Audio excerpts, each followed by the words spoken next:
오늘 우리에게 주신 하나님의 말씀은 신약성경 요한복음 14장 18절에서 19절에 있는 말씀입니다. 제가 봉독해 드리겠습니다.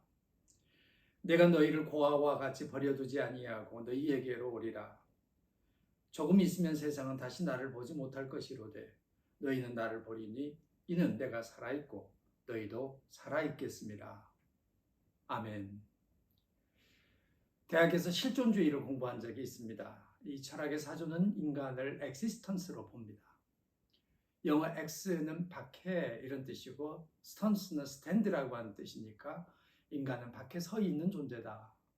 이렇게 직역할 수 있겠습니다. 그런데 철학자들이 이 말을 좀 더 실감나게 표현하여 홀로 내버려진 존재 이렇게 풀었습니다. 인간은 세상에 홀로 내버려진 존재 같다. 그런 뜻입니다. 비바람이 몰아친 세상 한복판에, 눈보라가 몰아치는 세상 한복판에, 그리고 더위가 장렬하는 세상 한복판에 홀로 서서 그 모든 어려움을 견뎌내야 하는 존재가 인간이다. 이렇게 본 겁니다.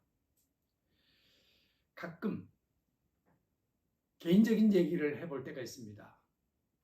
그런데 놀랍게도 개인적인 것이 가장 보편적인 것이다 라는 얘기가 실감날 만큼 사람들이 공감하는 것을 보게 됩니다.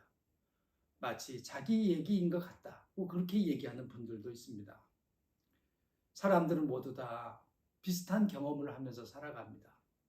그 중에 하나가 홀로 내팽개쳐져 있는 존재 같다는 느낌입니다. 저는 가끔 저 자신에게 나는 왜 아직까지 그리스도인으로 남아있는가 이렇게 되물을 때가 있습니다. 예수 믿고 난 다음에 교회 바깥으로 나갈 만한 그런 일들이 많이 있었음에도 불구하고 나는 여전히 교회 안에 그리스도인으로 존재하고 있는가 하는 질문입니다. 아직까지 제가 그리스도인으로 교회 안에 남아있는 이유는 무엇일까요? 제 대답은 확고했습니다. 때를 따라 도우시는 하나님의 은혜를 경험했기 때문이다. 때를 따라 도우시는 하나님의 은혜를 제가 개인적으로 체험하게 됐고 그 개인적인 체험은 하나님을 나의 하나님으로 받아들이는 계기가 됐습니다. 중학교를 졸업하고 5년간 배를 탔는데 배를 타서 돈을 벌어봐도 미래가 달라질 것 같지가 않았습니다. 그래서 공부를 해야 되겠다 마음을 먹고 가까운 도시에 가서 20살 때쯤 이제 고등학교 공부를 시작을 했습니다. 자취생활을 하면서 공부하는 생활이었는데 집에서 식량이 공급되는 것도 아니고 반찬이 공급되는 것도 아니니까 어떨 때는 식량이 떨어지고 어떤 때는 반찬이 떨어졌습니다. 그때 참 고독한 식탁을 대하면서 밥상 앞에 앉아 있어야 했었는데 놀라운 것은 그때 반찬이 떨어지면 반찬을 가져다 주는 분들이 계셨습니다. 잘 알지 못하는 분들이었는데 반찬을 가져다 주었습니다. 쌀이 떨어졌습니다.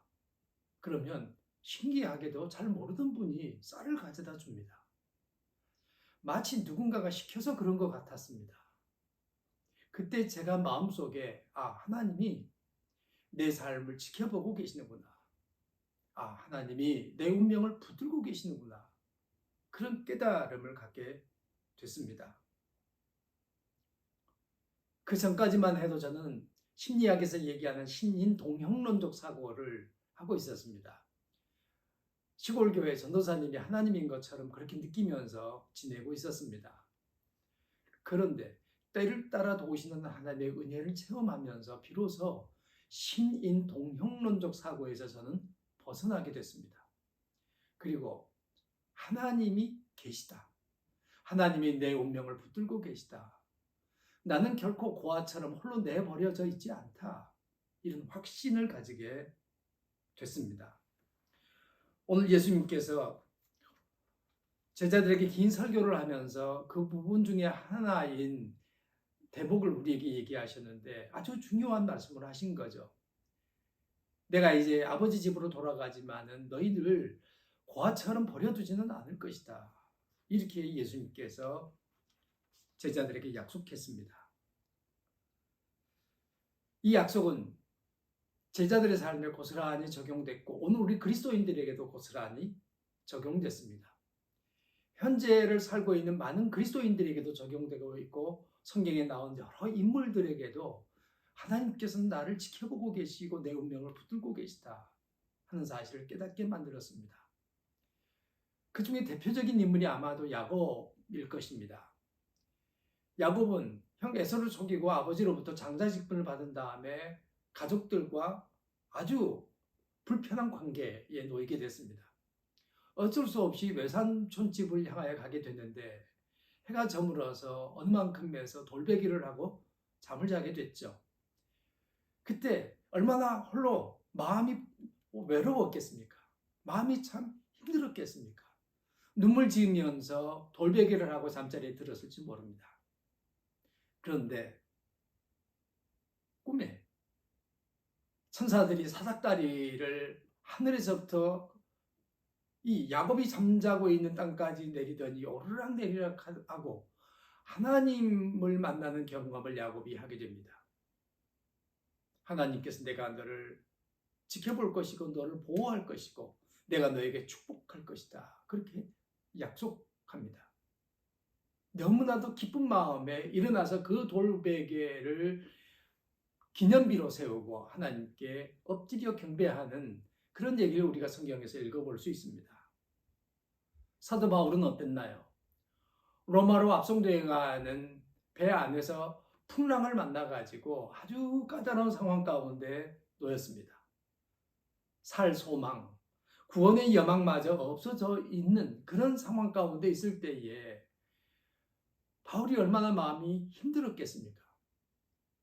하나님 앞에 눈물로 기도했을 것이라고 짐작이 됩니다. 그때 이 풍랑으로 인해서 너네들이 죽지 않을 것이다는 응답을 하나님께로부터 받게 되고 그 말씀을 그 언약을 붙들고 위기를 견뎌내게 됩니다. 성도 여러분, 우리가 홀로 내팽개쳐져 있지 않았다고 하는 것을 성경에 아주 오래된 인물 야곱에게서 그리고 사도 바울에게서 우리는 찾아볼 수 있습니다. 그게 성경에 나와 있는 야곱과 바울의 얘기로 끝나는 건가요? 그러지 않습니다.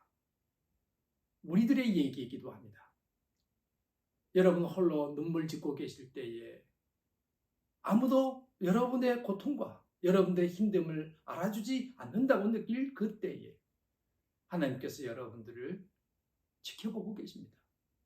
아마도 하나님께서 여러분과 함께 눈물을 흘리실지 모릅니다. 그리고 여러분을 때를 따라 도우실 것입니다. 이 따뜻한 하나님의 사랑을 여러분들이 느끼면서 살아가실 수 있기를 바랍니다. 어떤 학자가 군중 속의 고독이라고 하는 책을 써서 흥미롭게 읽은 적이 있습니다. 현대인들은 굉장히 많은 사람들, 군중 속에서 살고 있습니다. 그런데 고독하다는 것입니다.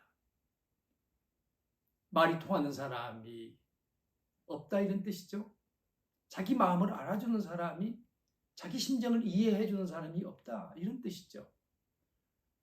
이 고독한 세상 한복판에 살아가고 있는데 하나님은 우리를 고아처럼 버려두지 않겠다고 그렇게 말씀하시면서 조금 있으면 세상은 다시 나를 보지 못할 것이로되 너희는 나를 보리니 이렇게 말씀했습니다. 세상 사람들은 하나님을 보지 못합니다. 예수님을 보지 못해요. 그러나 예수 믿는 사람들은 하나님을 봅니다. 하나님을 느낍니다. 저도 그 느낌 까닭에 아직도 그리스도인으로 남아있는 셈입니다. 우리는 군중 속에 있으면서 외로움과 고독을 느끼고 홀로 내팽개쳐져 있는 것 아닌가 그런 생각을 하게 되죠.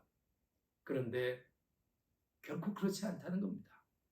삶의 굴곡을 체험하면서 살아가는 오늘 우리가 깊은 수렁에 빠졌다고 느낄 때 그때 우리 손을 잡아 일으켜주시는 하나님이 우리 곁에 계십니다.